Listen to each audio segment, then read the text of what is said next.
Bienvenue au musée d'archéologie de Nice-Cimiez.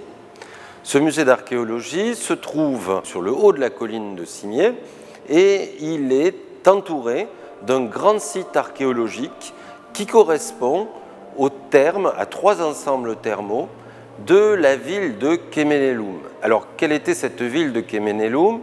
C'était la ville romaine à l'époque où Nice était romaine. Nice était finalement composée de deux entités. D'abord, une colonie grecque qui s'appelle Nicaïa, qui va se trouver à l'emplacement de la colline du Château et du Vieux-Nice. Et puis, il y avait également des indigènes de la période celto-ligure qui étaient installés sur le bois sacré. Et lors de la conquête romaine, les Romains vont construire une ville sur le haut de cette colline de Cimiez, et cette ville s'appelle Quéménéloum. Cette ville de Quéménéloum, on en a retrouvé essentiellement les trois ensembles thermaux et une série de nécropoles qui se trouvaient tout autour de la ville de Quéménéloum. Le musée d'archéologie de Nice-Cimiez renferme les découvertes réalisées à la fois dans cette zone des thermes de Quéménéloum et également des différentes nécropoles. Donc, on trouve de nombreux objets qui permettent de comprendre le mode de vie des Romains entre le 1er et le 6e siècle de notre ère. Et je vous propose aujourd'hui de découvrir deux objets particulièrement emblématiques de ces collections. Alors, nous sommes ici à côté d'un sanglier qui s'appelle le sanglier d'Ilons. Il a été découvert en 1995 à proximité au nord du village d'Ilons, dans l'arrière-pays. En fait, ce sanglier qui mesure une quarantaine de centimètres est une pièce absolument exceptionnelle dont on trouve très peu. Il existe en France 3 ou 4 exemplaires du même type qui permettent d'essayer d'envisager une datation. Sur le plan stylistique, il se rattache à des figurations du deuxième âge du fer, l'époque qu'on appelle l'Athènes, et pour être plus précis, la période finale de l'Athènes. Alors cet objet, on peut voir ici la reconstitution qui en a été proposée par René David. Effectivement, il est largement lacunaire et se pose la question de l'interprétation. Alors, deux interprétations sont possibles. Une première consiste à le rapprocher d'objets similaires qui ont été découverts et qui étaient des porte-enseignes. Une deuxième hypothèse le rattacherait à l'idée d'une statue à l'intérieur d'un sanctuaire. Donc deux hypothèses possibles, sachant que le sanglier se rattache au dieu Lugh, important pour les Celtes, et qui par la suite, à l'époque romaine, sera rattaché à Mercure.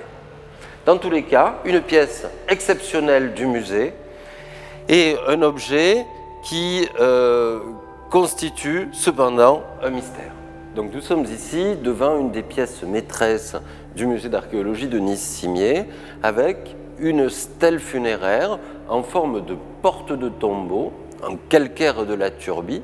Et cette stèle funéraire appartenait à un personnage qui s'appelle Epicadius Velox. Alors cette stèle, elle est composée de 4 parties. Dans le registre supérieur, on va trouver 2 capricornes affrontés avec la patte levée sur un disque. Dans la partie médiane, on a l'inscription dont on parlera tout à l'heure. Et puis ici, la présence de 2 représentations d'armes. Pourquoi des armes? Parce que ce personnage, cet Epicadius Velox, était un militaire. Alors, les armes qu'on peut trouver, eh bien, il y a d'abord un glaive qu'on voit ici, et on a ici une reproduction expérimentale d'un glaive qui nous permet d'avoir une idée de l'objet qui est représenté. On en retrouve également dans les collections du musée. Et puis, ici, un poignard un poignard très caractéristique de l'époque romaine. Il avait donc voulu présenter sur sa stèle funéraire bien quelque part des attributs relatifs à son métier, à savoir le glaive et le poignard. C'était un militaire.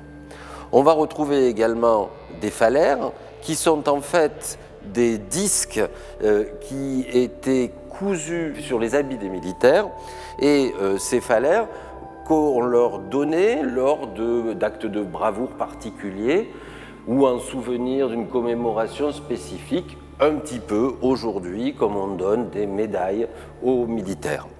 Donc ce personnage, eh bien, il s'appelle Epicadius Velox. Alors comment le sait-on? On le sait grâce à cette inscription où on voit clairement Epicado, où on nous indique qu'il était fils de Sénus. On nous indique également qu'il était dalmate, il venait de la région de Dalmatie, et on nous indique ici qu'il était militaire dans la cohorte ligure. Et ici, il est inscrit que c'est son descendant qui a fait ériger ce monument. Donc, cette inscription nous renseigne et nous indique d'une part que ce personnage était un militaire, mais que ce n'était pas à proprement parler ce qu'on appelle un légionnaire. C'était ce qu'on appelle un auxiliaire, c'est-à-dire des personnes qui ne sont pas eux-mêmes citoyens romains, mais qui correspondent à des populations qui ont été conquises par les Romains. Donc on sait que cet Epicadius Velox faisait partie de cette cohorte ligure qui était stationnée à Séménélum au 1er siècle après Jésus-Christ. Ce qu'il faut dire également, c'est que cette stèle a été découverte dans la nécropole nord, nécropole de la voie romaine, qui se trouve à 150 mètres au nord d'ici. Et dans cette nécropole, qui a été découverte en 1962 à la faveur de travaux de terrassement ayant été provoqués par la construction d'un immeuble, on a retrouvé plusieurs stèles comme celle-ci, et on a également retrouvé des sépultures qui nous montrent que nous avions bien là une nécropole. Et c'est important d'avoir découvert cette nécropole car elle nous permet de prendre la mesure de l'emprise de la ville romaine. En effet, les Romains construisaient leur nécropole à l'extérieur des villes.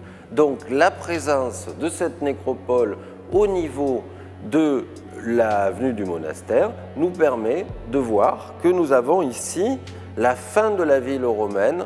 Donc Cemenelum n'allait pas plus loin que l'avenue du monastère. Donc on a ici un témoignage riche et important de la vie de ces hommes qui ont vécu dans cette ville romaine de Cemenelum. Cet objet exceptionnel sera également visible dans le cadre de l'exposition qui va bientôt commencer, qui a pour titre « Nécropolis, la mort n'est pas une fin » et qui a pour objectif de présenter l'ensemble des découvertes qui ont été réalisées dans les nécropoles qui se trouvaient tout autour de la ville de Cemenelum, à la fois au sud la nécropole de Torre di Cimella, au nord la nécropole de la voie romaine et bien d'autres.